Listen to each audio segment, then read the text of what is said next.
Good evening all of you. सब आ गए? आवाज़, सबको आवाज़ हमारी मिल रही है? Good evening dear. सब लोग आ गए हैं? आवाज़ सबको मेरी क्लियर है ना? तो नेक्स्ट टॉपिक हम लोग स्टार्ट करना चाह रहे हैं, ट्रांसफार्मर। तो सब लोग आ जाओ और स्टार्ट करते हैं फिर।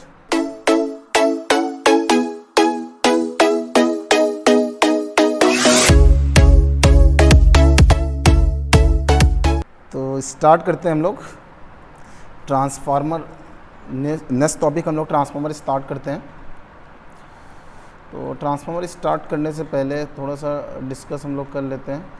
तो ट्रांसफार्मर हमारे इलेक्ट्रिकल इंजीनियरिंग के बहुत ही इम्पॉर्टेंट डिवाइस है, कंपोनेंट्स हमारे पास, और आपने स्टडी किया। This one is a electromagnetic device है जो इलेक्ट्रिकल को मैग्नेटिक सर्किट के कपलिंग से वन सर्किट से इलेक्ट्रिकल एनर्जी को सेकंड सर्किट में ट्रांसफ़र करता है। ठीक है, बट अगर हम ट्रांसफार्मर का नाम ले रहे हैं तो इससे पहले हमारे पास इलेक्ट्रोमैग्नेटिक सर्किट का या मैग्नेटिक सर्किट का कॉन्सेप्ट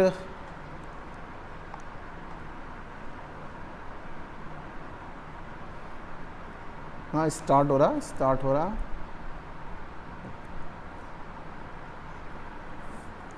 वेट करिए, कॉन्सेप्ट मिल जाएगा। कॉन्सेप्ट ऐसा मिलेगा फिर आपको सही में पढ़ना ना पड़े। अभिषेक यादव, ठीक है। तो इसीलिए स्टार्ट किया, लेकिन स्टार्ट करने से पहले यही कहना है मुझे, सबसे पहले आपको मैग्नेटिक कपलिंग सिस्टम आना चाहिए। ठीक है, अगर मैग्नेटिक कपलिंग सिस्टम नहीं आया तो न तो आप इलेक्ट्रोमैकेनिकल कन्वर्जन डिवाइस, जो मशीनें बोली जाती हैं, उसकी स्टडी हम नहीं कर सकते हैं,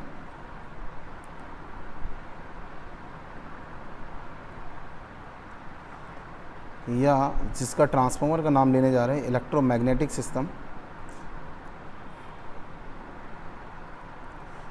कपलिंग सिस्टम, इसकी भी स्टडी नहीं कर पाएंगे।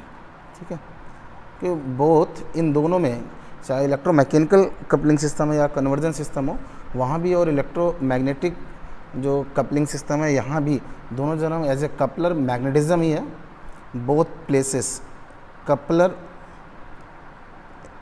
मैग्नेटिक सिस्टम है, और मैग्नेटिक सर्किट का अगर हमें एनालिसिस आ रहा है तभी जाके हम या तो इलेक्ट्रोमैकेनिकल एनर्जी कन्वर्जन सिस्टम को स्टडी कर सकते हैं, या दूसरा हम ट्रांसफार्मर की स्टडी कर सकते हैं। ठीक है, तो ये टॉपिक हम लोग बाद में डिस्कस करेंगे। अभी ट्रांसफार्मर हमें स्टार्ट करना था, ये थोड़ा आपको नॉलेज होगा भी, तो उसी को हम लोग फिर से रिमाइंड करेंगे कि क्या क्या था, उसको फिर से स्टडी कर लेंगे। बट मैग्नेटिज्म के बिना न तो हमारे पास मशीनों का कॉन्सेप्ट क्लियर होने पाएगा, न तो हमारा ट्रांसफार्मर का कॉन्सेप्ट क्लियर हो पाएगा।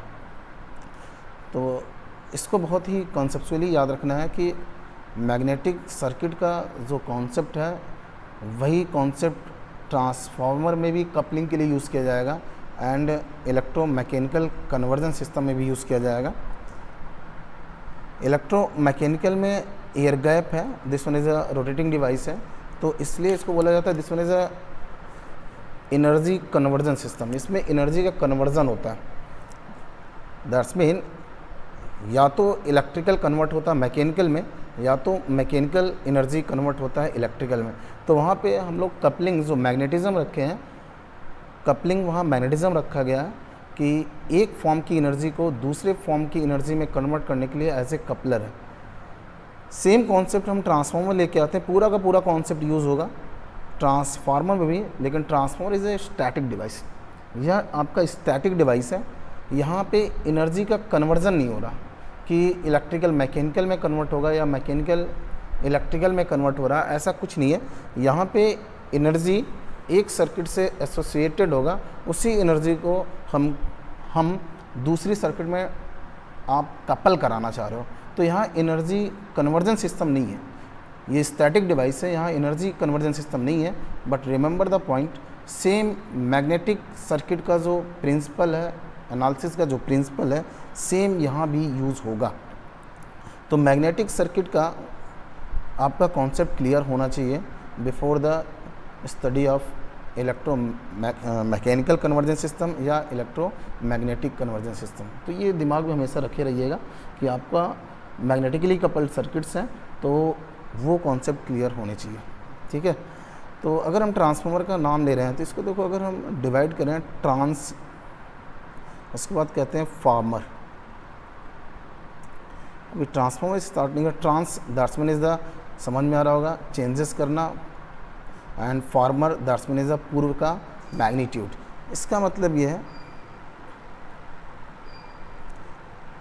हिंदी में कह दें ट्रांस मतलब एक साइड से दूसरे में, इधर से उधर ले जाना।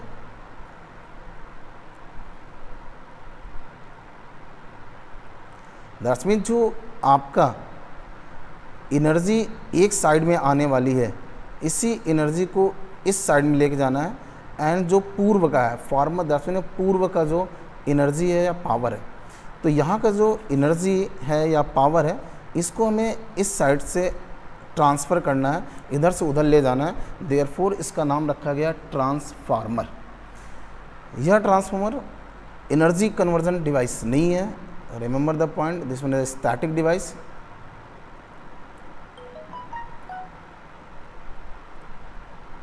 या स्टैटिक मशीन है, बहुत केयर करिएगा, यहाँ से कॉन्सेप्ट क्लियर स्टार्ट हो रहा, तो बहुत केयर करिएगा। तो यहाँ से हमें क्या करना है, इस पर्टिकुलर ट्रांसफार्मर से जो एनर्जी है या पावर है उसको एक साइड से, दैट्स मीन एक सर्किट से दूसरे सर्किट में लेके जाना है।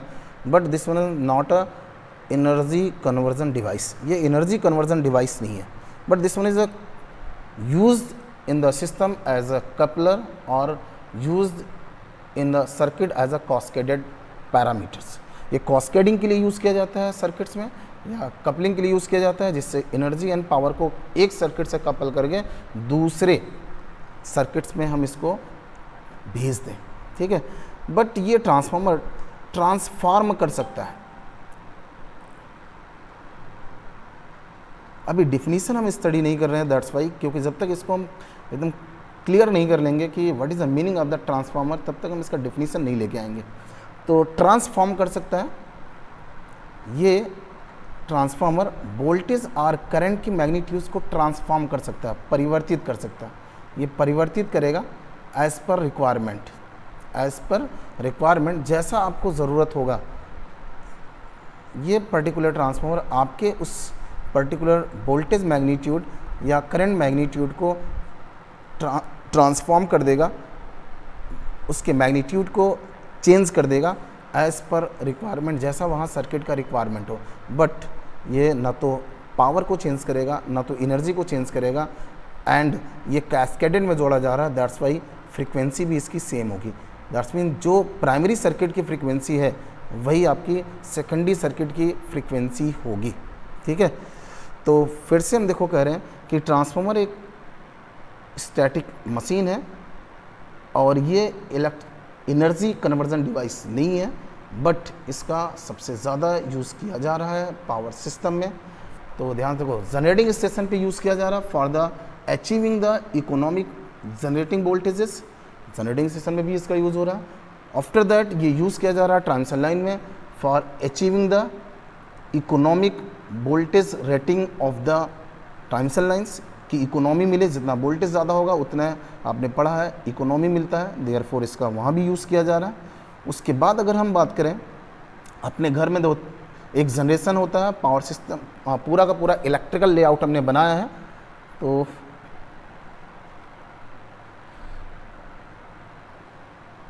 Sandeep Rai Vicky, this is a machine.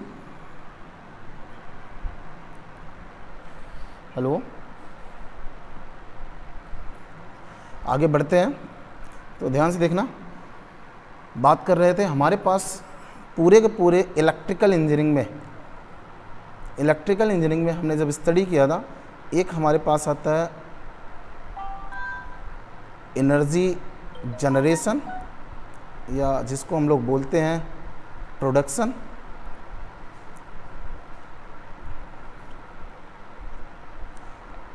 उसके बाद हमारे पास आ जाता है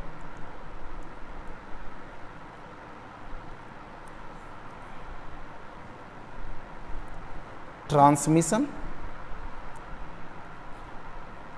और ट्रांसमिशन या जो भी एंड हो, सब जगह कंट्रोल ऑफ एनर्जी हमारे पास रहता है। फिर यहाँ पे ट्रांसमिशन आता है,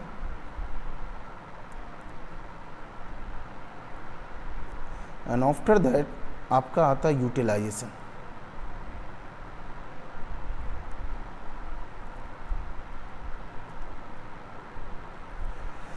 तो ट्रांसफार्मर तीनों प्लेस पे आपका यूज़ हो रहा। जैसे जनरेशन पे हम बात करें, जनरेशन पे हम with the help of the transformer हम लोग इकोनॉमिक जनरेटिंग वोल्टेज को अचीव करते हैं। ट्रांसमिशन सिस्टम में अगर हम बात करें, with the help of the transformer हम लोग economic voltage, transmission voltage achieve करते हैं। And at the power utilisation at the end of the consumer हम लोग सुटेबल वोल्टेजेस अचीव करते हैं। जितना हमें वोल्टेज चाहिए, जैसे आपके घर की ही बात करूँ मैं, आपके घर में 180 वोल्ट आ रहा, आप सोच रहे हैं 230 वोल्ट आ जाए, तो with the help of the transformer हम लोग suitable voltage as per required, जितना वोल्टेज का रिक्वायरमेंट है उतना अचीव कर लेते हैं with the help of the transformer. देखो आपको समझ में आ रहा है, इसका मतलब ट्रांसफार्मर एक बहुत ही इंपॉर्टेंट मशीन हमारे लिए है, जो हमारे पूरे के पूरे इलेक्ट्रिकल सिस्टम को कपल्ड करता है, कास्केडेड करता है, हमारा पूरे सिस्टम का इकोनॉमी लाता है, क्योंकि जनरेशन एंड पे भी इकोनॉमी दे रहा, ट्रांसमिशन एंड पे भी इकोनॉमी दे रहा, उसके साथ साथ यूटिलाइजेशन पे एज़ पर रिक्वायर्ड या जैसा हमें वहाँ पे वोल्टेज सुटेबल चाहिए वैसा सुटेबल वोल्टेज प्रोवाइड कर देता है। Therefore this one is an important machine for the electrical engineers. तो इसकी स्टडी हमें करनी है और जानना है कैसे कैसे बनाया जाता है। तो देखो इसके नाम से ही, ट्रांसफार्मर के नाम से भी समझ में आ गया कि ये क्या करेगा। तो सेम देखो, एक कभी कभार क्वेश्चन पूछा जाता है ट्रांजिस्टर, ट्रांजिस्टर भी नाम सुना होगा आपने, ट्रांजिस्टर। देखो ये भी क्या करता है, ट्रांस करता है plus resistors, that's mean transistor नाम सुना होगा। ट्रांजिस्टर क्या है, ये देखो कैसे डिफरेंसेस आ रहे हैं हमारे पास। ट्रांजिस्टर क्या करता है, ट्रांस करता है, इधर से उधर भेजेगा रेजिस्टेंस को। जितने भी आपके ट्रांजिस्टर हैं उनका एक साइड से दूसरे साइड में, आप पता है ये 2 पोर्ट नेटवर्क्स हैं, आपका ट्रांजिस्टर भी 2 पोर्ट नेटवर्क है, उसके साथ साथ ट्रांसफार्मर भी 2 पोर्ट नेटवर्क है। इसके पास 4 टर्मिनल्स हैं, ट्रांसफार्मर के पास भी 4 टर्मिनल है, आपके ट्रांजिस्टर के पास भी एक कॉमन होता है, तो 2 पोर्ट नेटवर्क है, 4 टर्मिनल का है, ठीक है। तो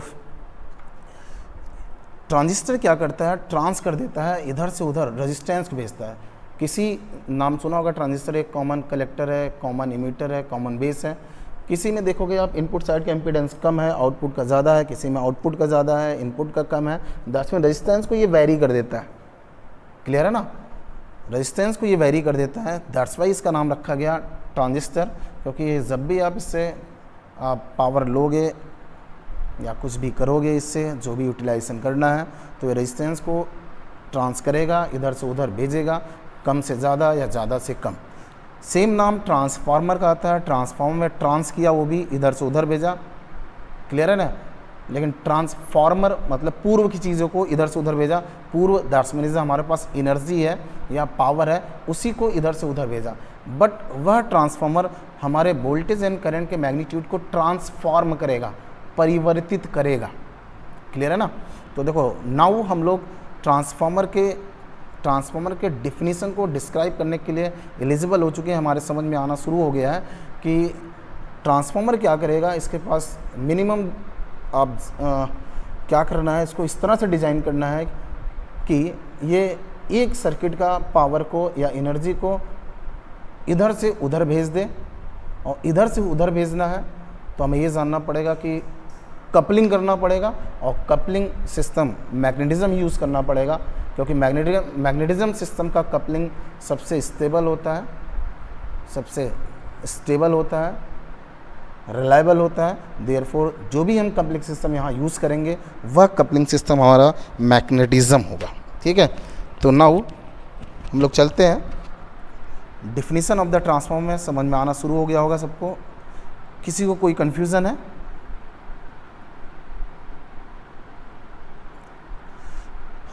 अनुराग कश्यप जनरेशन पे, हाँ स्टेप अप लगेगा ट्रांसफार्मर। इलेक्ट्रिकल मोहित मिश्रा, जितने भी आपके पास इलेक्ट्रिकल इंजीनियरिंग के डिवाइसेस हैं सब लीनियर ही हैं, ठीक है। इलेक्ट्रिकल इंजीनियर नॉन लीनियर नहीं यूज़ करेगा, नॉन लीनियर यूज़ करेगा, हार्मोनिक कंटेंट बढ़ेगा, ठीक है, दिक्कत होगी। कुछ चीज़ें आप दिमाग में रख लीजिए, क्योंकि हम लोग ट्रांसफार्मर के टॉपिक पे आए हैं, सीधे आ गए हैं। पहली बात ये याद रखिएगा कि जो भी हम एनालिसिस करते हैं किसी भी मशीन का, जो भी डिफिनीसन लिखते हैं, जो भी इक्वेशंस लिखते हैं, वोल्टेज इक्वेशंस, पावर इक्वेशन, जो भी लिखा जाता है, इस बात को हमेशा के लिए रख लीजिएगा, ये जितने भी डिफिनीसन बनाए जाते हैं सब के सब स्टडी स्टेट कंडीशन में बनाए जाते हैं, ट्रांजिएंट या फॉल्ट कंडीशन पे नहीं बनाए जाते हैं, ओके। उसके साथ साथ जो भी आपके पैरामीटर्स होते हैं, जैसे रजिस्टर्स, इंडक्टर्स एंड कैपेसिटर्स, ये जो आपके एलिमेंट्स हैं इलेक्ट्रिकल इंजीनियरिंग के, इनके जो मैग्नीट्यूड्स होते हैं ये always dependent on the physical parameters. Physical parameters पे ये डिपेंडेंट होंगे, remember the point. That's mean R is given by the rho L upon A, ये सब फिजिकल है, लेंथ इज द फिजिकल है, ए इज द फिजिकल है, ऐसे L is given by the N square upon S, physical है, N is the number of turns upon S is the reluctance, उसमें भी physical parameters आएंगे, तो ये सब फिजिकल है, ठीक है। एंड जो भी डिफिनीसन बनाया जाएगा, जैसे वोल्टेज, आप पहले से मैं बता दे रहा हूँ, जो वोल्टेज आप लिखते हो, आप लिख देते हो वोल्टेज 444 F/N, ठीक है। तो ये जो वोल्टेज आप ये सब लिख रहे हो, ये सब स्टडी स्टेट कंडीशन में लिखे गए हैं, जो इक्वेशन है स्टडी स्टेट कंडीशन में लिखे गए हैं। और आपको हमेशा ये याद रखना है कि उस पर्टिकुलर मशीन के ऊपर लोडिंग कितना है, और जैसा लोडिंग होगा उसके अकॉर्डिंग उसके पैरामीटर उसमें होने चाहिए। जैसे आपको एग्जांपल ले लूँ मैं, फिर से अभी मैं ट्रांसफार्मर का डिफिनीशन नहीं बता रहा हूँ, क्वेश्चंस आपके आए थे तो उसी पर हम लोग डिस्कस कर रहे हैं।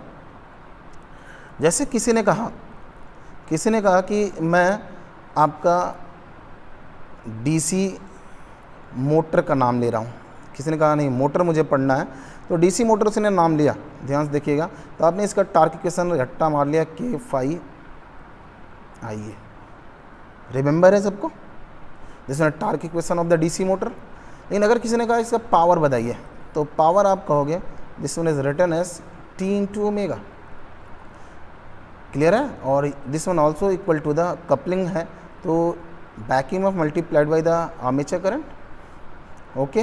तो this one again written as K/I a × omega. तो डीसी मोटर में ये सब कॉन्सेप्ट एक बार अगर आपके दिमाग में आ गया, फिर आप कभी कंफ्यूज नहीं रहेंगे।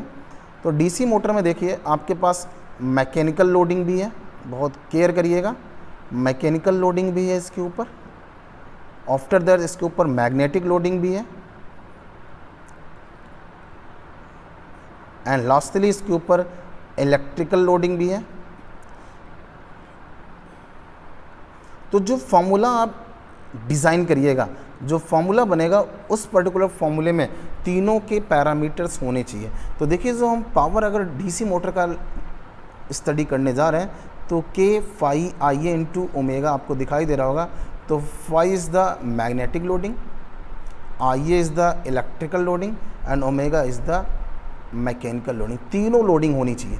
इस पर्टिकुलर फॉर्मूले से ही क्लियर हो जाता है कि जो स्टडी आप कर रहे हो वो सही आपने स्टडी किया है कि नहीं। जो भी आप डिवाइस, जो भी मशीन का आप नाम लीजिएगा, जो भी आप डिवाइस एंड मशीन का नाम लीजिएगा, उसमें ये 100% चेक ज़रूर करिएगा कि उसके ऊपर जो जो लोड है उसके अकॉर्डिंग उसके पैरामीटर है कि नहीं, क्योंकि लोड चेंज होगा तो उसके अकॉर्डिंग उसका फॉर्मूले चेंज होगा। ज़रूरी नहीं है कि मोटर कोई हमेशा फुल लोड पे काम करे और फुल कैपेसिटी पे काम करे। 10 किलोवाट है, 10 किलोवाट का लोड आप नहीं डाल रहे हो, आपने उस पर 2 किलोवाट का लोड डाला, तो अकॉर्डिंग टू द 2 किलोवाट आपके मैग्नेटिक का लोडिंग उतना हो जाना चाहिए, मैग्नेटिक लोडिंग उतना हो जाना चाहिए, एंड इलेक्ट्रिकल लोडिंग उतना ही हो जाना चाहिए, ठीक है। तो कोई डाउट नहीं होना चाहिए। सेम अगर हम ट्रांसफार्मर का नाम ले रहे हैं तो पहले ही आपको बता दिया, जबकि ये लास्ट में बताना चाहिए। ऐसे ही ट्रांसफार्मर का अगर हम नाम ले रहे हैं और ट्रांसफार्मर का हमने वोल्टेज इक्वेशन स्टडी किया है कि the voltage equation of transformer is given by the 4.44 F/N। This one voltage equation है, जो इंड्यूस्ड वोल्टेज होता है इन द बाइंडिंग्स, ठीक है। तो अगर इनका हम पावर का नाम लें कि coupling power is given by the, अगर प्राइमरी का है तो प्राइमरी ऐसे लिख दे रहे हैं, एंड सेकेंडरी है सेकेंडरी लिख सकते हैं, E2 सेकेंडरी को हम डिफाइन कर रहे हैं। तो जैसे E1 I1 that's mean return as the 4.44 F5 N1 I1। तो ध्यान से देखना, आपको क्लियर हो जाना चाहिए कि यहाँ पे आपका जो ट्रांसफार्मर है वो उसके ऊपर केवल 2 लोडिंग है, क्योंकि ये स्टैटिक मशीन है तो मैकेनिकल नहीं होगा, यहाँ पे केवल 2 ही लोडिंग होगा। एक को हम लोग नाम दे रहे हैं इलेक्ट्रिकल लोडिंग एंड सेकंड का नाम देने जा रहे हैं हम लोग, this one is the magnetic loading. The second one is the magnetic loading.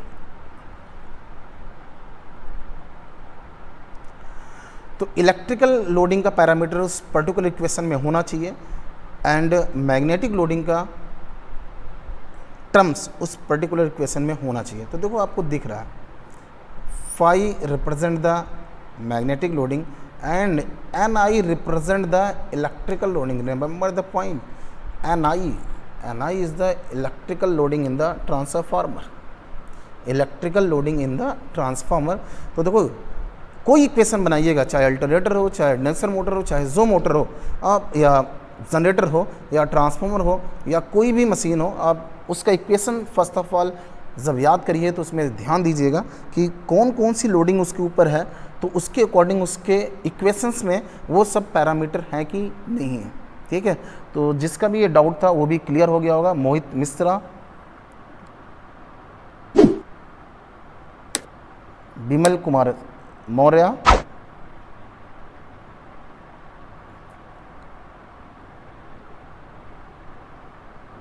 Vimal Kumar Maurya, steady state में एनर्जी कंजर्वेशन के लिए ऑलवेज आरएमएस वैल्यू यूज़ किया जाता है। आपने पढ़ा होगा कि जो आपके इंस्टेंटेनियस वैल्यूज़ होते हैं या जो अल्टरनेटिंग क्वांटिटीज़ होते हैं उसमें इंस्टेंटेनियस वैल्यू होता है, आरएमएस होता है, मैक्स या पीक होता है, एवरेज होता है। बट सेम चार्ज को ट्रांसफ़र करने के लिए एवरेज पैरामीटर यूज़ किया जाता है, और सेम एनर्जी को ट्रांसफ़र करने के लिए हम लोग आरएमएस की स्टडी करते हैं। ओके, क्लियर हो गया। अभी हम मैक्स या इंड्यूस में जो ये इक्वेशन है अभी हम उसका स्टडी नहीं कर रहे हैं, मैक्स एवरेज अभी इसका हम बात नहीं कर रहे हैं, तो इस पर भी डिस्कस नहीं होना। फ्लक्स अभी हम लोग इसका मैग्नीट्यूड कैलकुलेट करेंगे।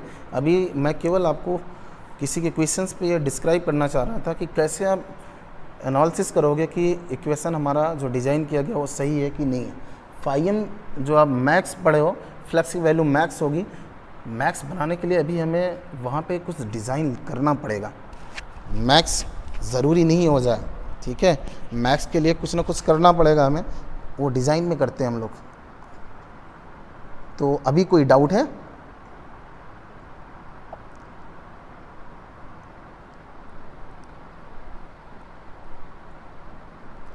तो और कोई किसी को क्वेश्चन हो तो वो यहीं पे क्लियर कर सकता है। ठीक है, भोला प्रसाद, पावर सिस्टम पढ़ाया जाएगा, वेट करिए, सबके समय आने दीजिए, सब पढ़ाऊंगा मैं। ठीक है, वेट करिए, सब मिलेगा आपको। तो नेक्स्ट हम लोग आ रहे हैं डिफिनीशन ऑफ ट्रांसफार्मर में। तो नेक्स्ट ट्रांसफार्मर हम लोग स्टार्ट करते हैं।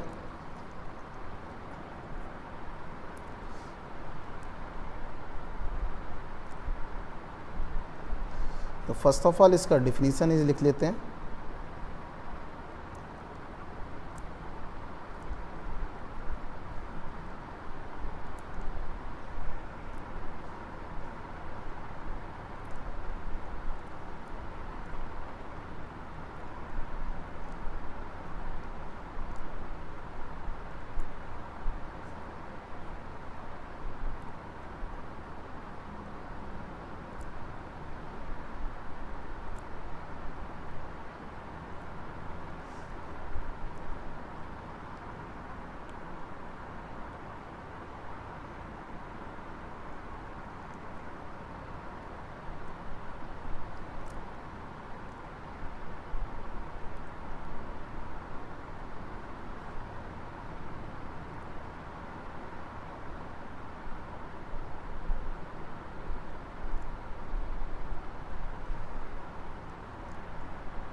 तो हम लोग ट्रांसफार्मर का डिफिनीशन स्टडी कर रहे थे। ट्रांसफार्मर एक स्टैटिक मशीन है, ठीक है, जिसका यूज़ किया जाता है पावर या एनर्जी को ट्रांसफ़र करने के लिए from one circuit to another circuit, बिना सिस्टम फ्रीक्वेंसी को इन्फ्लुएंस किए, विद द हेल्प ऑफ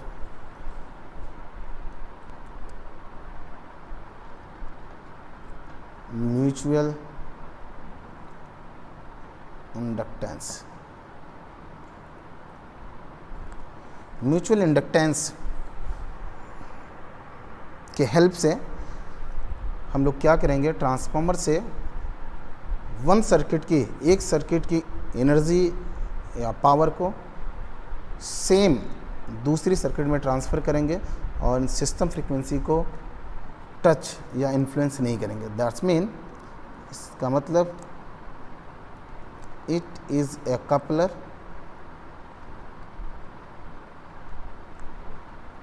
और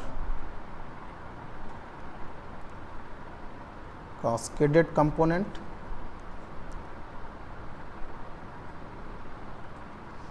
used in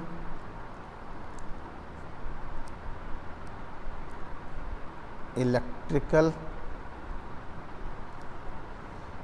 / electronics engineering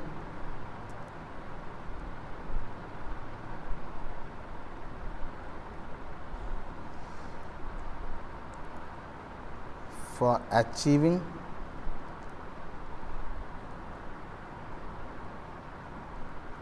economic voltage or desired voltage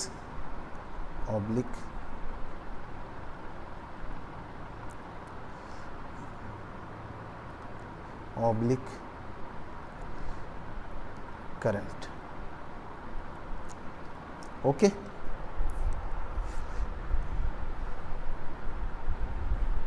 any confusion?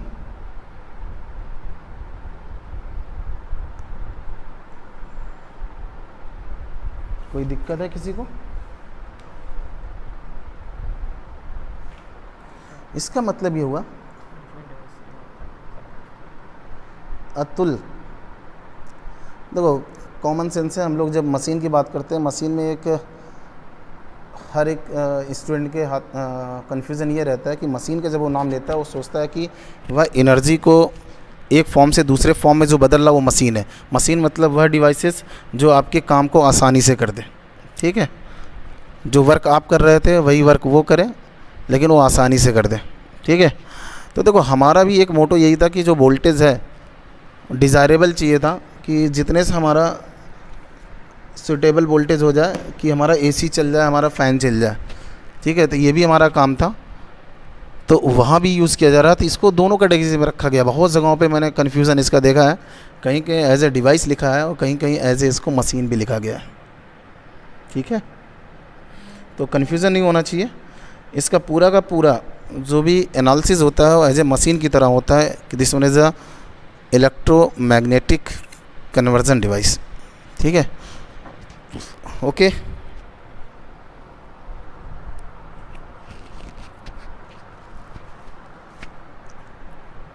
कोई कन्फ्यूज़न है किसी को? अगेन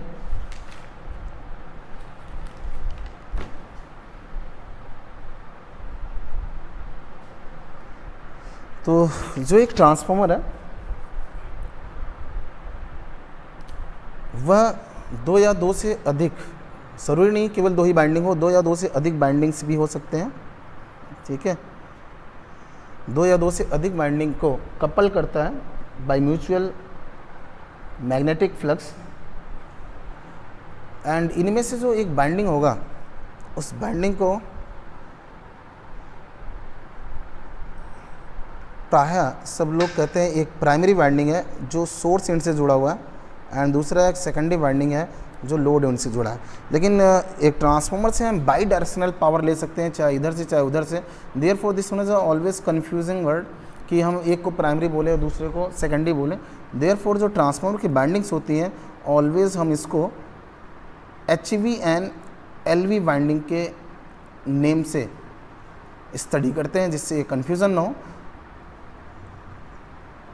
जिस साइड में नंबर ऑफ टर्न्स ज़्यादा होगा उस साइड को हम लोग HV वाइंडिंग बोलेंगे, और जिस साइड में नंबर ऑफ टर्न्स कम होगा उस साइड को हम LV वाइंडिंग बोलेंगे।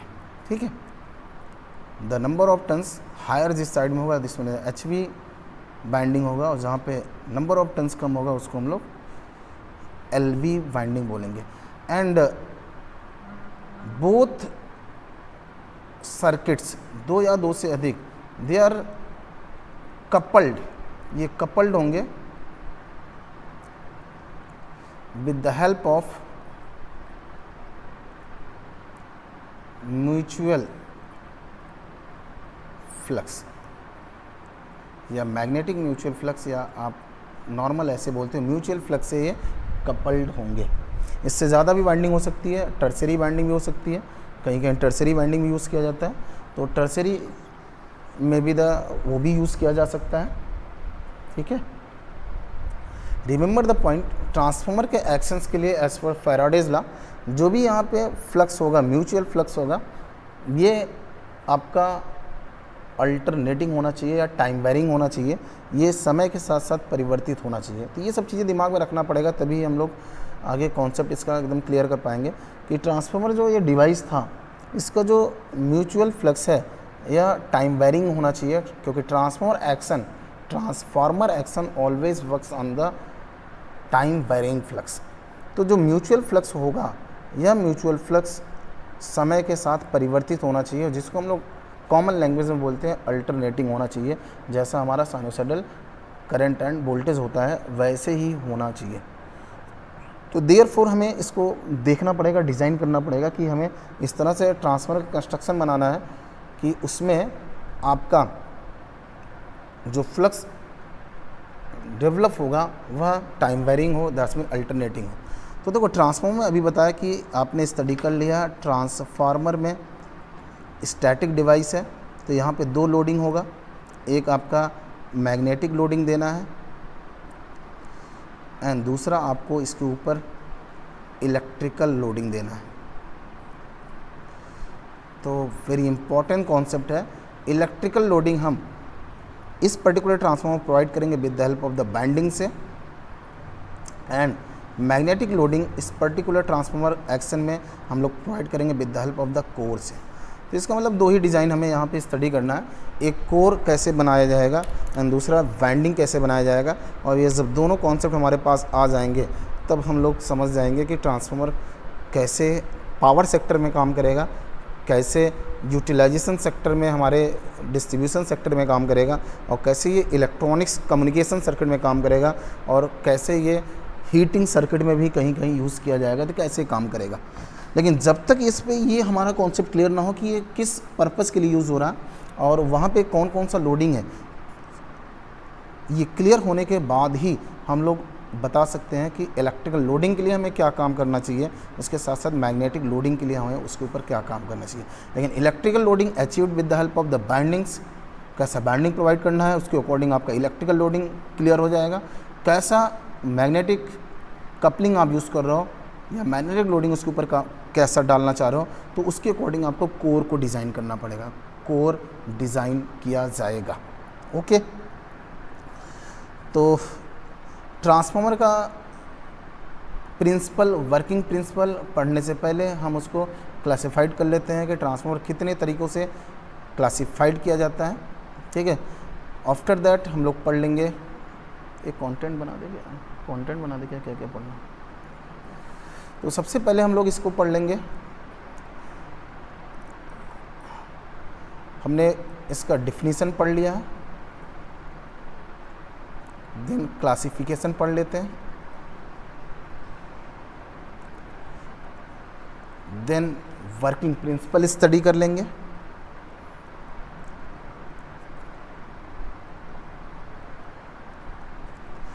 Then no load, then full load, characteristics की स्टडी करेंगे, रिमेंबर द पॉइंट, एक और कॉन्सेप्ट की चीज़ है, जितना लोड होगा उसके अकॉर्डिंग उतने उसके करैक्टरिस्टिक खींचेंगे। जैसे मोटर्स हैं, मोटर्स में 3 लोड होते हैं, ठीक है। मोटर्स पे अगर 3 लोड है तो रिमेंबर द पॉइंट, वहाँ पे हमें उसके 3 करैक्टरिस्टिक खींचने पड़ते हैं। याद करिए, आपने 3 करैक्टरिस्टिक खींचा होगा, एस टी, टी सी, याद आ रहा, S C, S T, T C, speed current,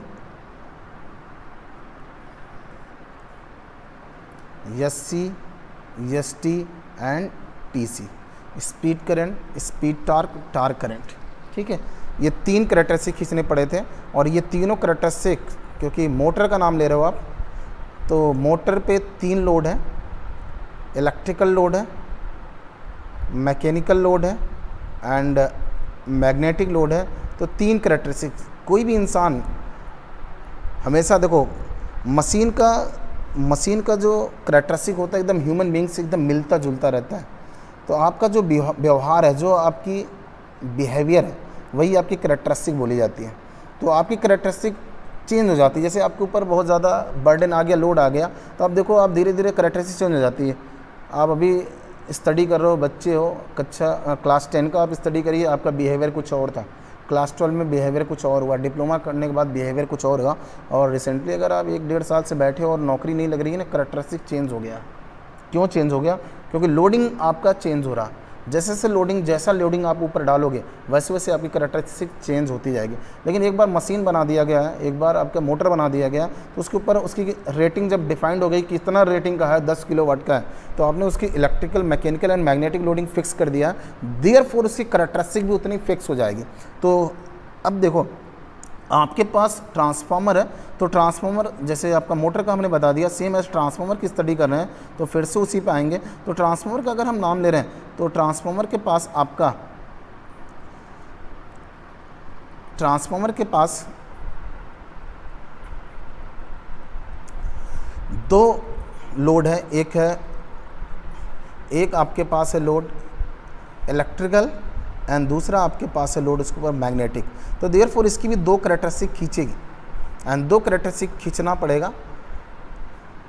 एक को बोला गया नो लोड करैक्टरिस्टिक, जो आपका मैग्नेटिक लोडिंग देगा, बताएगा कि किस तरीके से ये बना है, मैग्नेटिज्म का क्या क्या पैरामीटर लिया गया है और कितना मैग्नीट्यूड उसका है। दूसरा आपका फुल लोड करैक्टरिस्टिक, ये इलेक्ट्रिकल लोडिंग के लिए हम लोग करैक्टरिस्टिक खींचेंगे। तो इलेक्ट्रिकल लोडिंग, देखो इलेक्ट्रिकल लोडिंग आपके पास 3 तरीके का हो सकता है, आपको पता है, क्योंकि इलेक्ट्रिकल में, एसी में करंट के मैग्नीट्यूड के साथ साथ नेचर ऑफ द लोड भी होता है, नेचर ऑफ लोड होता है। राहुल सिंह, अभी मैं आपको तुरंत बताता हूँ कि ये डीसी पे वर्क क्यों नहीं करेगा, ठीक है। आपका क्वेश्चन है राहुल सिंह, ट्रांसफार्मर को डीसी सप्लाई क्यों नहीं दिया जाता है। तो अभी हम आपके कॉन्सेप्ट को क्लियर कर देंगे जब उसका वर्किंग प्रिंसिपल आएगा, लेकिन अभी आप पूछ लिए हो तो हम आपका भी क्लियर करते हैं। तो इलेक्ट्रिकल लोडिंग आपका 3 तरीके से होता है। डीसी होता तो वहाँ एक ही था, लेकिन रिमेंबर द पॉइंट, ये एसी आप स्टडी कर रहे हो, और एसी में नेचर ऑफ लोड आ जाता है, और नेचर ऑफ लोड आपको पता है 3 तरीके के होते हैं, ठीक है। एक आपका यूनिटी पीएफ का हो गया, नेचर है, पावर फैक्टर बताता है कि आपका नेचर कैसा है। उसके बाद लैगिंग पीएफ आएगा and after that leading PF आएगा।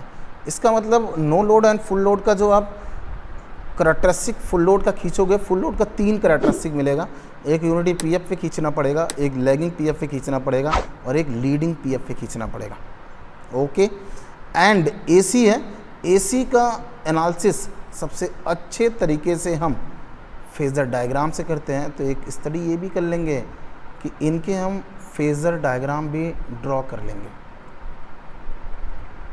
ओके, और फेज़र डायग्राम अगर हम इसका ड्रॉ कर रहे हैं तो समझ जाइए कि हम सिस्टम का एनालिसिस बहुत ही एक्यूरेसी से एंड मिनिमम टाइम में कर रहे हैं। तो फेज़र डायग्राम भी इसकी स्टडी करना पड़ेगा, और जिसको फेज़र डायग्राम आ गया तो समझ लो उसके लिए ट्रांसफार्मर बहुत ही सिंपल और समझ लो कि उसका फ्रेंडली हो जाएगा, ठीक है। तो अब आपके पास लोडिंग आ गई, तो मैग्नेटिक लोडिंग कि कौन कौन से पैरामीटर मशीन में हैं। अभी देखिए हम आपको केवल बता रहे हैं क्या पढ़ना है। तो मैग्नेटिक लोडिंग में कौन कौन सा पैरामीटर आपके पास है, तो इसके लिए आपको पहला टेस्ट करना पड़ेगा। कोई पैरामीटर निकालना बिना टेस्ट के आप किसी से दोस्ती करते होंगे तो उसका पहले टेस्टिंग किया जाता है कि ये पर्टिकुलर पैरामीटर उसके अंदर है कि नहीं, कि आप किसी से जुड़ना चाह रहे हो, तो देयरफॉर उसकी टेस्टिंग करना पड़ेगा। तो मैग्नेटिक लोडिंग के लिए आपको एक टेस्ट करना पड़ेगा जिसका नाम है ओपन सर्किट टेस्ट, या इसी को हम लोग ट्रांसफॉर्मर बोले हैं नो लोड टेस्ट। तो नो लोड टेस्ट बेसिकली हम लोग मैग्नेटिक लोडिंग के पैरामीटर्स फाइंड आउट करने के लिए करेंगे। मैग्नेटिक लोडिंग के पैरामीटर्स को फाइंड आउट करने के लिए हमें एक टेस्ट करना पड़ेगा, उस टेस्ट का नाम होगा open circuit test. Okay, after that electrical loading के पैरामीटर, जो आपका मैग्नेटिक लोडिंग का जो पैरामीटर है, दिस वन इज आपको पता है मैग्नेटिक लोडिंग का पैरामीटर कोर लॉस हो गया, हिस्टैरिसीस, उसके दो कंपोनेंट है, हिस्टैरिसीस है, एडी करंट है, उन सबको पता करना है। ठीक है, फ्लक्स पता करना है, ये सब पता करना है। सेम एज इलेक्ट्रिकल लोडिंग के भी पैरामीटर पता करने हैं कि इलेक्ट्रिकल लोडिंग ट्रांसफार्मर के ऊपर क्या क्या है, तो आपको पता है इसके ऊपर रेजिस्टेंस है, इंडक्टेंस है, ये पता करना है। देन जो पैरामीटर है I square R, full load copper loss है, लॉस, इसको पता करना है। तो देयरफॉर आपको एक टेस्ट और करना पड़ेगा जिसका नाम है फुल, या यहाँ पे इसको नाम दिया जाएगा शॉर्ट सर्किट टेस्ट।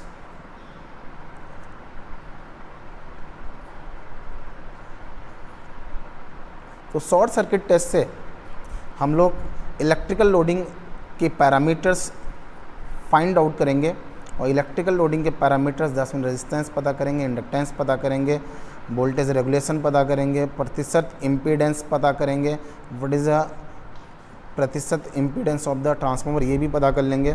क्लियर है ना। और मैग्नेटिक लोडिंग से आपका नो लोड पावर फैक्टर, ये सब फाइंड आउट कर लेंगे कि नो लोड पावर फैक्टर कितना है, फ्लक्स कितना है, how much is the hysteresis component, how much is the eddy current component, what is the total core loss, ये सब पता कर लेंगे। ठीक है, तो टेस्टिंग भी करना पड़ेगा। विदाउट टेस्टिंग हम लोग उनके एग्जैक्ट वैल्यू का कैलकुलेशन नहीं कर पाएंगे, तो उसको भी हमें करना पड़ेगा।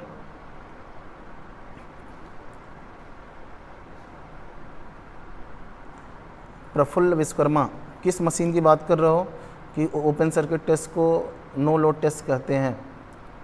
जनरेटर की बात कर रहे हो कि मोटर की बात कर रहे हो?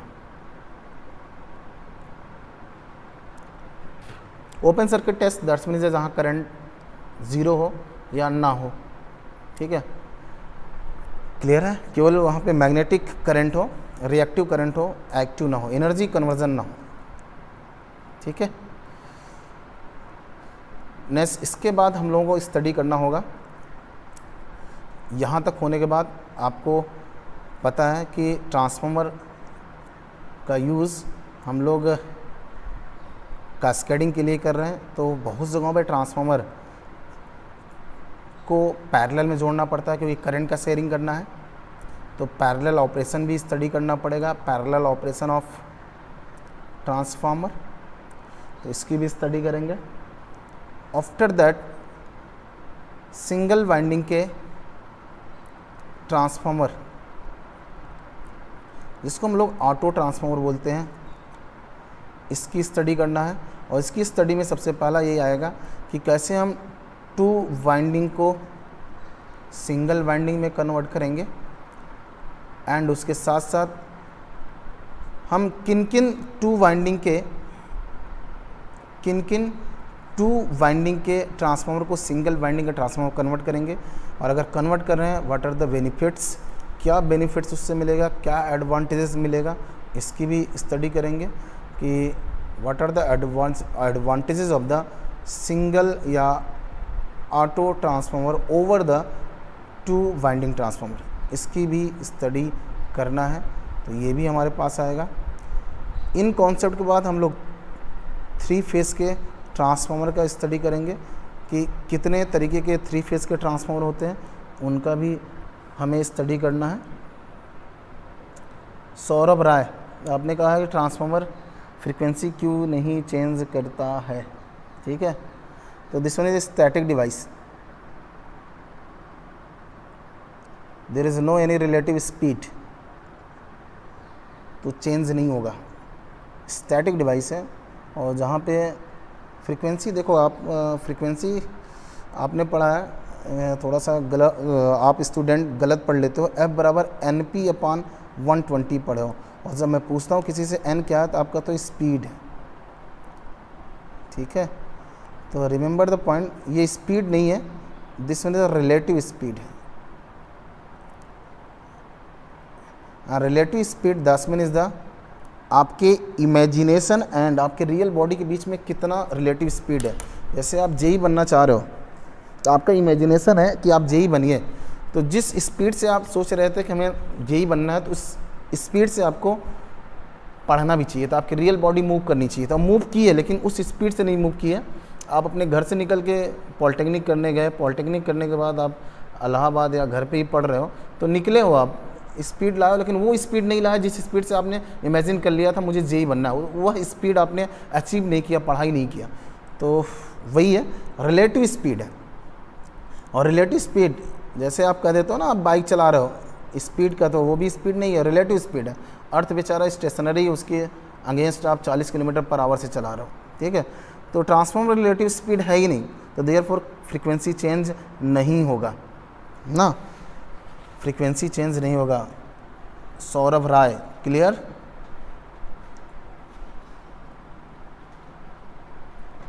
Any confusion?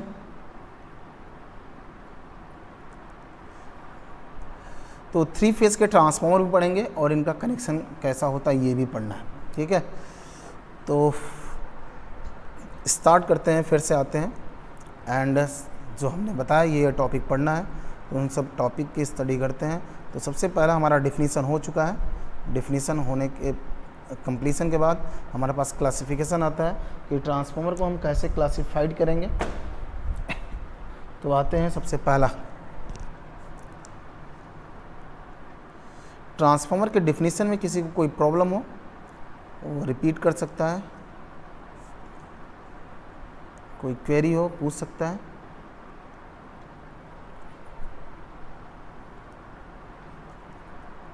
तो नेक्स्ट टॉपिक हम लोग स्टार्ट करते हैं, classification of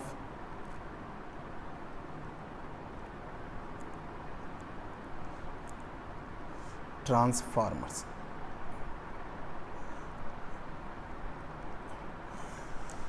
that's mean transformer को आप कितने तरीक़ों से क्लासिफाइड कर सकते हो। तो रिमेंबर द पॉइंट, ट्रांसफार्मर का क्लासिफिकेशन डिफरेंट तरीक़ों से किया गया है।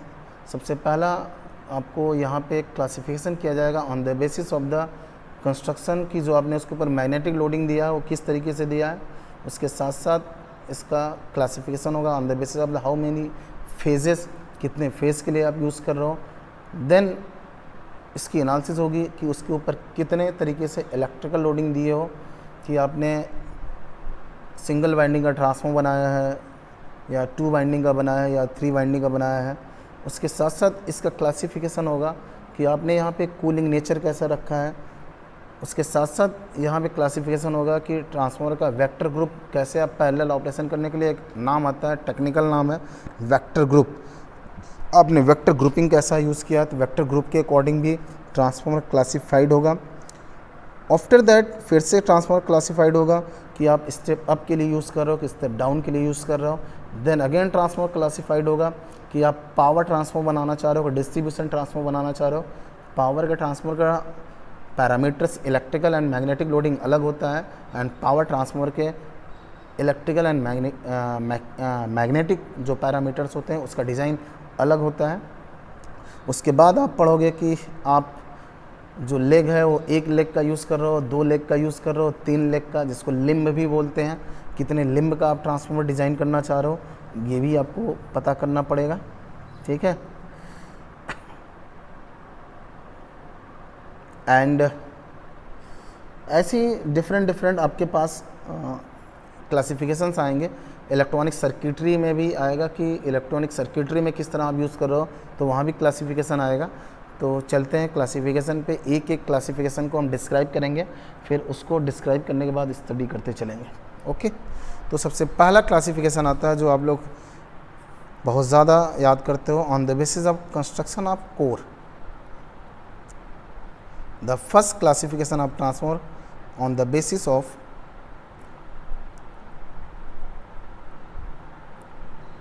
कंस्ट्रक्शन ऑफ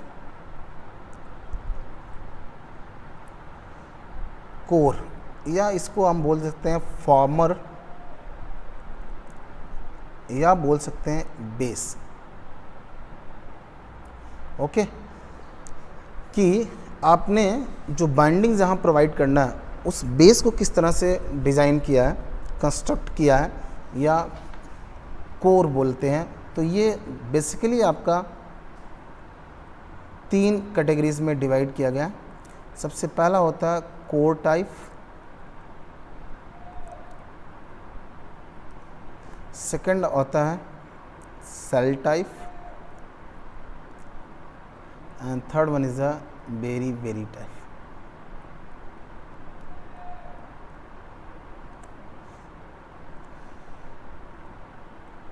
तो बेस जो बाइंडिंग जहाँ प्रोवाइड किया जाएगा, जो उसका बेस है, उसको उसके अकॉर्डिंग हमने ट्रांसफार्मर का जो बेस है उसके अकॉर्डिंग ट्रांसफार्मर का क्लासिफिकेशन हमने 3 कैटेगरी में किया है।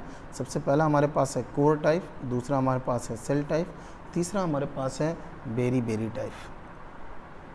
ओके, तो कोर टाइप का जो डिज़ाइन होता है, जिसमें basically core type high voltage and low current के प्रिंसिपल के लिए यूज़ किया जाता है। सेल टाइप जो होता है ये high current and low voltage application के लिए डिज़ाइन किया जाता है। वेरी बेसिकली साइंटिफिक पर्पज़ के लिए यूज़ किया जाता है।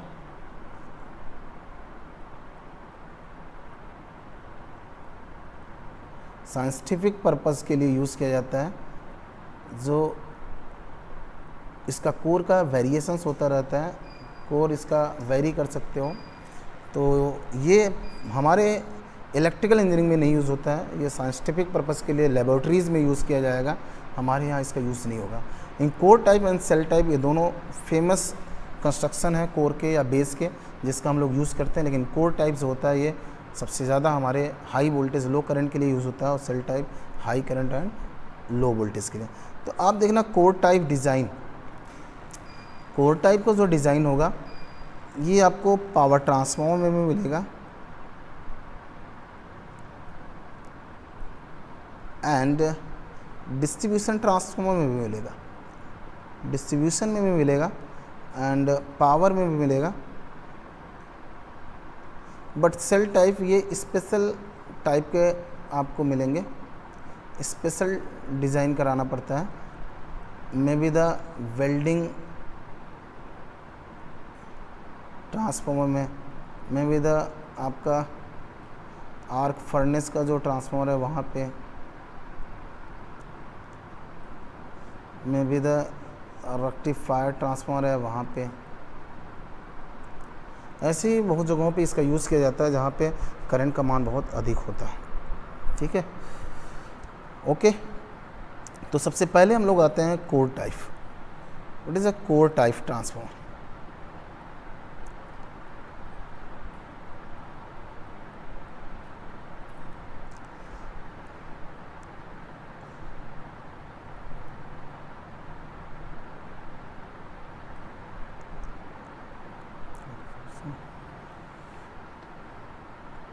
पावर ट्रांसफार्मर मीन्स जो हाई वोल्टेज के लिए यूज़ होता है,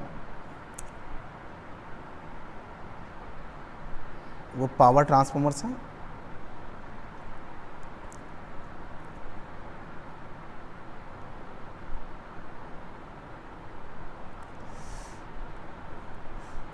ये आपका कोर टाइप का है।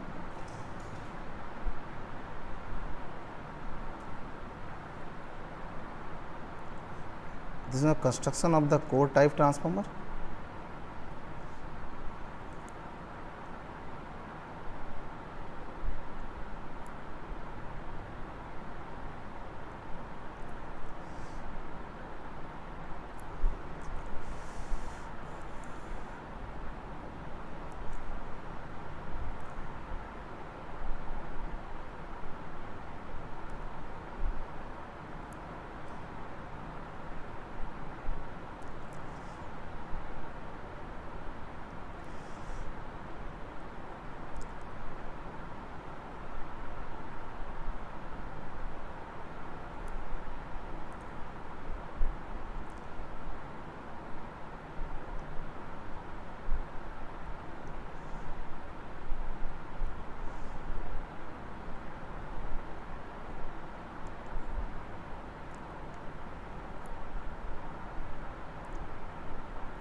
तो कंस्ट्रक्शन में आप देखिए, आपको दिखाई दे रहा होगा,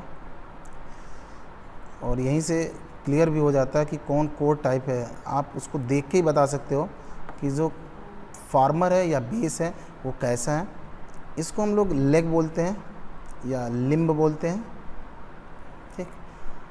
जो अंदर वाला है ये एलवी वाइंडिंग है, लो वोल्टेज की वाइंडिंग है, एंड जो ये बाहर वाला है this one is a high voltage की वाइंडिंग है। तो कोर टाइप ट्रांसफार्मर उस पर्टिकुलर ट्रांसफार्मर को बोला जाता है जिसमें bindings covers the considerable part of the core limb. That's mean वह ट्रांसफार्मर जिसमें बाइंडिंग देखिए कवर कर लिया, बाइंडिंग ने इसके लिम्ब को कवर कर लिया, घेर लिया है, तो जिसमें बाइंडिंग कोर को घेर ले उसको कोर टाइप बोला जाएगा। तो पिक्चर से दिख रहा है कि जो ये लिम्ब हैं आपके, इस लिम्ब को या लेग को बाइंडिंग्स ने कवर कर लिया। तो कोर टाइप ट्रांसफार्मर वह ट्रांसफार्मर है जिनमें binding covers the considerable part of the core. Bindings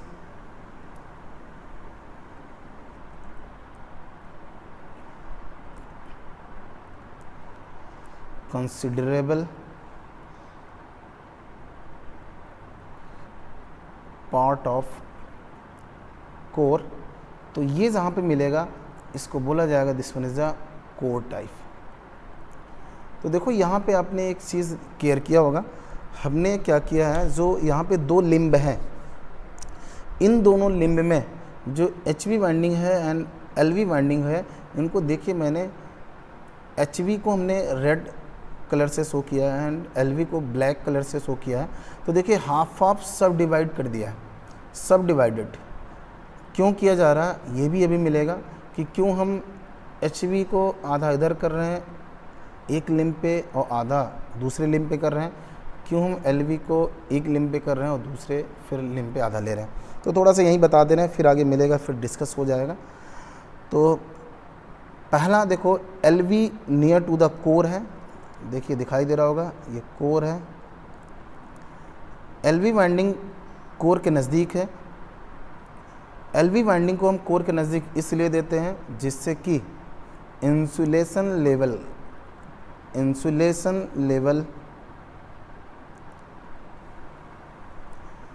minimise हो जाए, और अगर इंसुलेशन लेवल मिनिमाइज हो गया तो इंसुलेशन कास्ट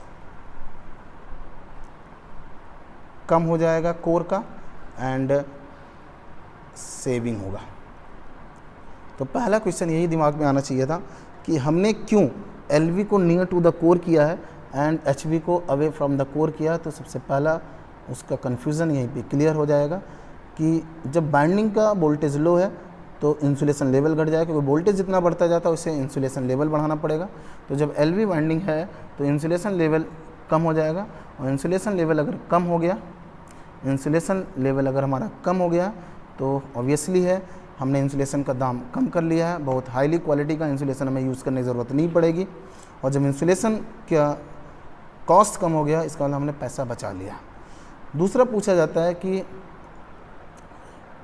वाई सब divided the bindings in the both limb, हमने क्यों एलवी को आधा पहले लिम्ब पे यूज़ किया है और आधा दूसरे लिम्ब पे यूज़ किया है।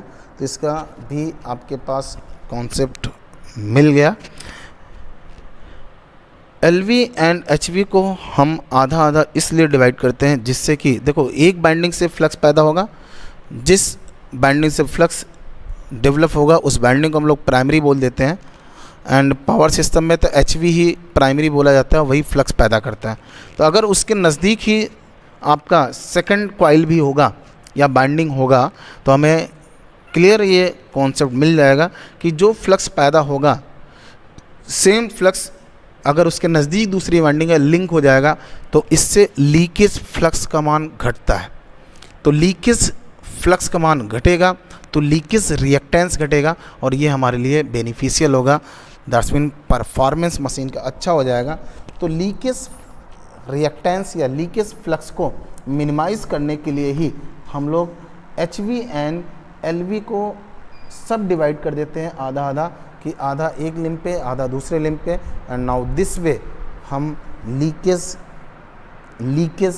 फ्लक्स को कम कर लेंगे। अभी देखो हम फ्लक्स पूरा नाम नहीं लिए हैं, आगे अभी पढ़ना है, लेकिन यहाँ पे आपको पिक्चर में दिख रहा है, देयरफॉर हमें थोड़ा सा उसको डिफाइन करना था कि क्यों हमने आधा एलवी यूज़ किया और क्यों आधा हमने एचवी यूज़ किया एक लिम्ब पे, और फिर आधा एलवी टन्स और आधा एचवी टन्स दूसरे लिम्ब पे यूज़ किया।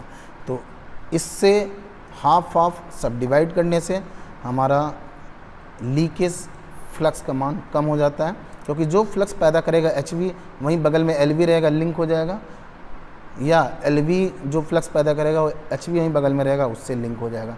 और नाउ दिस वे आपका लीकेज फ्लक्स का मान कम से कम हो जाएगा। ठीक, नेक्स्ट हम लोग आते हैं सेकंड टाइप में, और सेकंड टाइप आपके पास था सेल टाइप।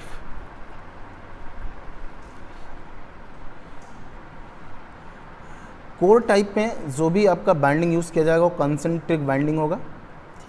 जो बाइंडिंग, अभी बाइंडिंग का हम स्टडी नहीं कर रहे हैं, अभी हम कोर पे आए थे इसलिए हमने वहाँ थोड़ा सा छोड़ना चाहा कि बात उसका ना किया जाए, लेकिन बता दें अभी और फिर आगे मिलेगा कि जो कोर टाइप है वहाँ पे जो बाइंडिंग होगा वो कंसंट्रिक टाइप का बाइंडिंग होगा।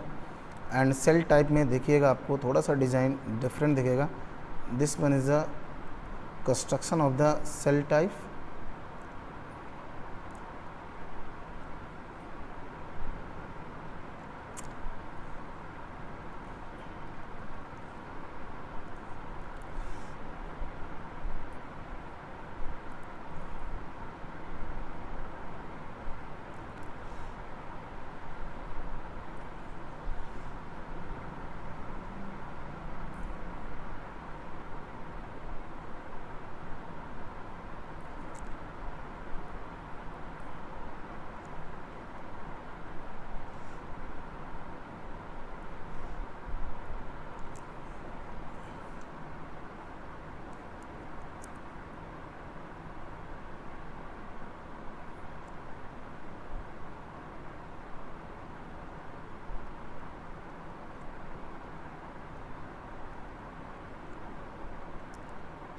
This one is HV binding.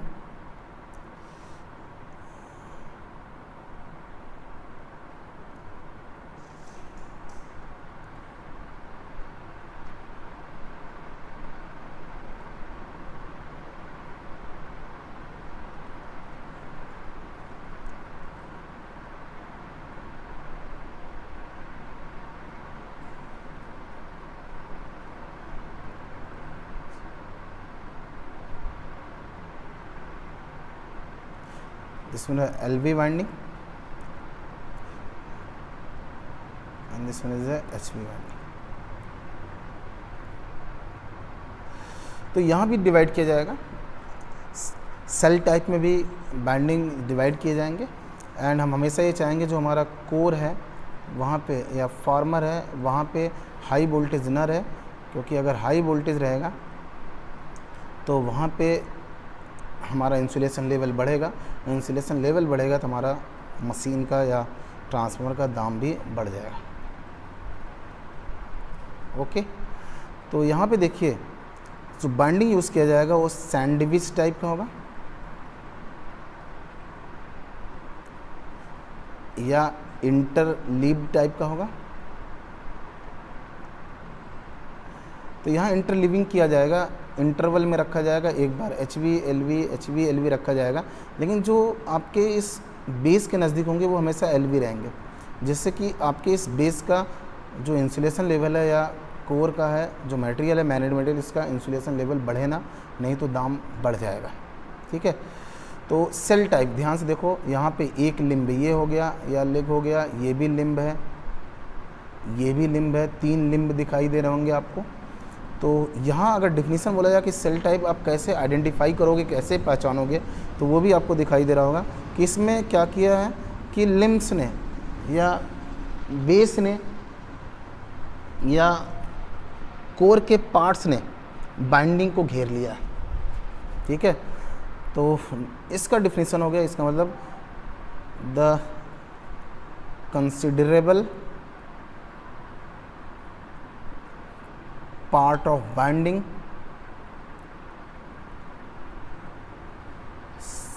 surrounds by the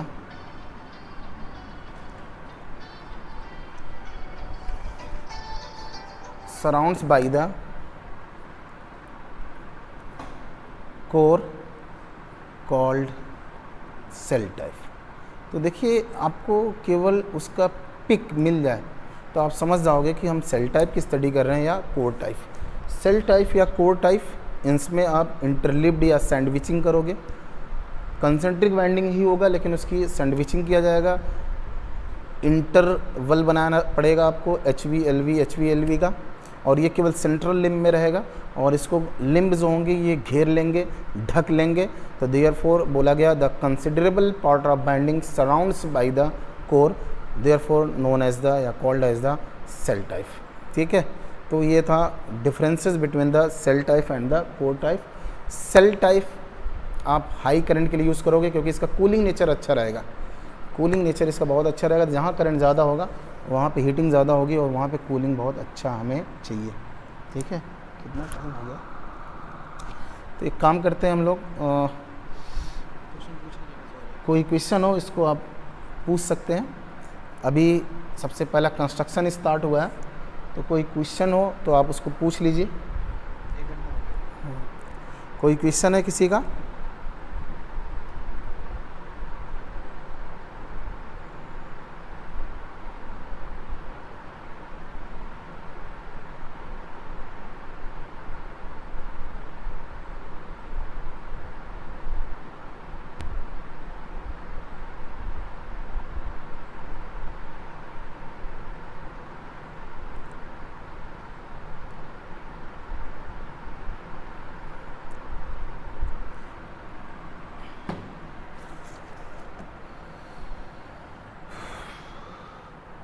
कोई नहीं। अभिषेक यादव क्या पूछना चाह रहे हो सेल टाइप ट्रांसफार्मर में? राहुल सिंह, अभी आपको मैंने बताया कि ट्रांसफार्मर एक्शन केवल टाइम वेरिंग फ्लक्स पे काम करेगा। अगर आप उसको डीसी सप्लाई दोगे तो उसका फ्लक्स टाइम के साथ वेरी नहीं करेगा, तो ट्रांसफार्मर उस पर काम नहीं करेगा। ओके, तो डीसी सप्लाई पे काम नहीं करेगा, कोई इंड्यूस्ड ईएमएफ इंड्यूस नहीं होगा, ना तो प्राइमरी वाइंडिंग में ना तो सेकेंडरी वाइंडिंग में। ठीक है, और टर्सरी है तो टर्सरी में नहीं होगा, क्योंकि ट्रांसफार्मर एक्शन केवल टाइम वेरिंग फ्लक्स पे काम करता है।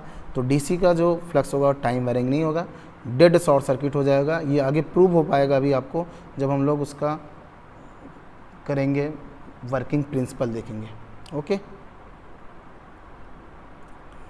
तो नेक्स्ट अभिषेक आप पूछ रहे हो shell type transformer leakage flux को कैसे कम करेंगे। वहाँ भी तो वही हम कर रहे हैं ना, इंटरलीविंग कर रहे हैं ना, आधा आधा कर रहे हैं, तो लीकेज कम हो जाएगा। इन इसका प्रतिशत इम्पीडेंस कोर के सापेक्ष ज़्यादा होगा। पूजा गौतम, आपने पूछा है प्राइमरी एंड सेकेंडरी वाइंडिंग में टर्न्स इक्वल होते हैं या डिफरेंट। तो अगर हम पावर सेक्टर इलेक्ट्रिकल इंजीनियर वाले हैं तो ये हमेशा दिमाग में रहना चाहिए कि प्राइमरी एंड सेकेंडरी दोनों के नंबर ऑफ टर्न्स अलग अलग होंगे ना, लेकिन टर्न्स पर मतलब एक टर्न्स में जो वोल्टेज होगा वो सेम होगा, चाहे प्राइमरी हो चाहे वो सेकेंडरी। ओके। पूजा गौतम, प्राइमरी में नंबर ऑफ टर्न्स अलग होगा, सेकेंडरी में नंबर ऑफ टर्न्स अलग होगा इलेक्ट्रिकल इंजीनियर। लेकिन एक ट्रांसफार्मर होता है जिसका नाम आपने पढ़ा होगा, नाम सुना है, आइसोलेटिंग ट्रांसफार्मर, इन सब में सेम होता है। वहाँ तो हम आइसोलेट करना चाह रहे हैं तो वहाँ पे ये नहीं देखा जाता है कि टर्न्स क्या है। अभी वो मिलेगा आपको। Praful Vishwakarma, area covered by the HV and LV winding are different और same in shell type. Praful Vishwakarma, ये डिपेंडेंट होगा कि कितने वोल्टेज रेटिंग का आप बनाना चाह रहे हो। HV वाइंडिंग का एरिया अभी हमने जो पिक्चर में दिखाया है वो HV एक साथ रख दिया है, ज़रूरी नहीं है, ठीक है। HV को भी 2 पार्ट में डिवाइड करके हो सकता है LV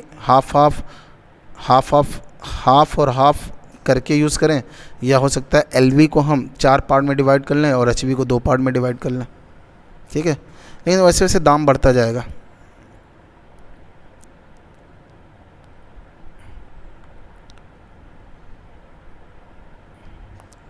शिवम अस्थाना,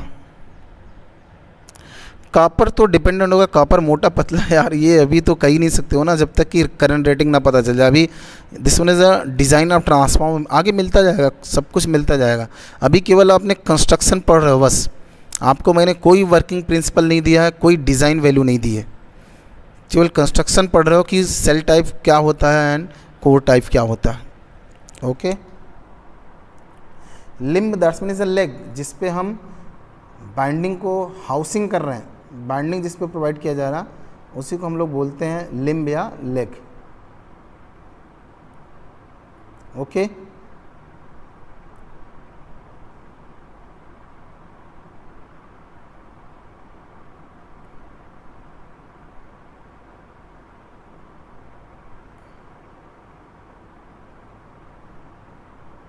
किसी को और कंफ्यूजन? पल्सेटिंग डीसी अगर बार बार बदलते रहोगे तो ट्रांसफर उस पर काम करेगा। बिमल प्रणाम भैया। अर्पित कुमार राजन, अभी आइसोलेटिंग ट्रांसफार्मर मिलने वाला है। Isolating transformer basically use by the electronics engineers. वो मिलेगा, केवल आइसोलेट करेगा कि एसी को फर्दर आगे सर्किट में वो ट्रांसफ़र होने देगा और डीसी को ब्लॉक कर देगा, रोक देगा, आइसोलेट कर देगा। इसी को बोला जाता है आइसोलेटिंग ट्रांसफार्मर।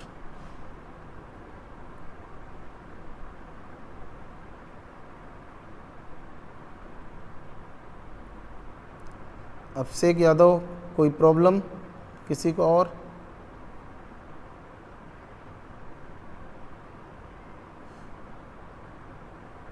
संजय मौर्य,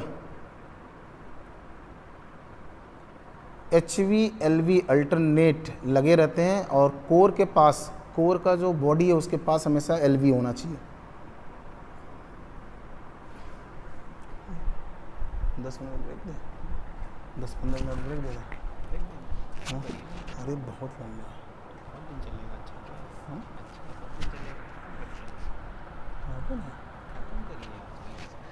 तो किसी को नहीं प्रॉब्लम हो रही है। Very good. तो अभी स्टॉप करता हूँ मैं, आगे कल मॉर्निंग में पढ़ाया जाएगा, ठीक है। कल आप बहुत केयर करिए, कल क्लासिफिकेशन आपका फिर से आगे फर्दर स्टार्ट होगा। क्लासिफिकेशन इसके आगे जो भी है वो क्लासिफिकेशन हम पढ़ेंगे। क्लासिफिकेशन पढ़ने के बाद कल working principle and phasor diagram तक हम पहुंच जाएंगे।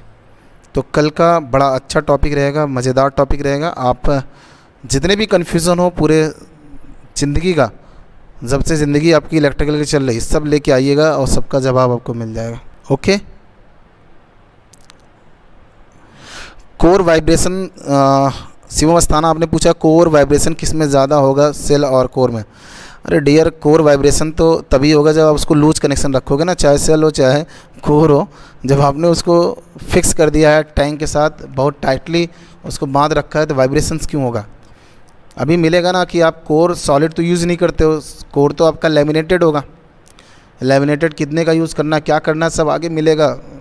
क्योंकि अभी मैंने लोडिंग आपको नहीं पढ़ाई है कि मैग्नेटिक लोडिंग कैसे डालना है इसके ऊपर, एंड इलेक्ट्रिकल लोडिंग मैं किताब से नहीं पढ़ाता हूँ, मैं अलग लेके आता हूँ। तो सिस्टम एक एक स्टेप में धीरे धीरे बढ़ूँगा। उसके बाद किसने पूछा है, कल का टाइमिंग वही रहेगा, कल 8 बजे मॉर्निंग में मिलेंगे। मॉर्निंग में 8 बजे हमारी क्लास कल रहेगी। सुनील कुमार, सर मैं इलेक्ट्रिकल कोर्स से ITI किया हूँ, क्या मैं, अच्छा सर इलेक्ट्रिकल कोर्स ITI किया हूँ, हाँ ITI किए हो तो आप TG सेकंड का डाल सकते हो, कोई बात नहीं। और किसी को कोई दिक्कत है? Ashutosh Kumar, thank you Ashutosh Kumar, thank you, मेरी कृपा हमेशा बनी रहेगी। स्क्वायर वेव या ट्रायंगुलर वेव पे भी ट्रांसफार्मर काम करेगा? प्रो एजुकेशन, कोई कोचिंग वाले हैं क्या आप? तो स्क्वायर वेव पे भी काम करेगा, लेकिन आपका सिग्नल देखो, ये आपका एज ए याद करिए डिफ्रेंशिएट करके देगा, डिफ्रेंशिएशन करेगा। जो भी सिग्नल आप दोगे उसका डिफ्रेंशिएशन याद कर लीजिए मैथमेटिक्स का, तो डिफ्रेंशिएट जिसका कर पाएगा उसको दे देगा। अब आपको पता है कांस्टेंट वैल्यू का डिफ्रेंशिएशन नहीं होता है, कि होता है? मैथमेटिक्स डिफ्रेंशिएशन कांस्टेंट वैल्यू का नहीं होता, जीरो होता है, इसलिए डीसी का नहीं करेगा। लेकिन अगर आपने किसी का डिफ्रेंशिएट करने आता है आपको, जैसे स्क्वायर आपने दे दिया, तो उसका इम्पल्स होगा, मारेगा, एकदम इम्पल्स मारेगा, वही देगा और कुछ नहीं देगा।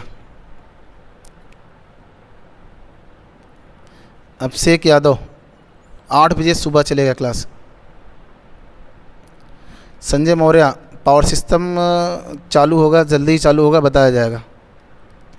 ब्रिजेश कुमार, रेगुलर क्लास चलेगा, डोंट वरी, अब चलेगा, ठीक है। लेकिन आप कोऑपरेट करिए, अच्छे से पढ़िए, हमारा यही कॉन्सेप्ट है, हमारा यही मोटो है, हम यही चाहते हैं कि आपकी सबकी नौकरी लग जाए अच्छे से, जल्दी से सब सेटल हो जाओ। ओके, क्लोज़ कर रहा हूँ मैं। Okay, thank you.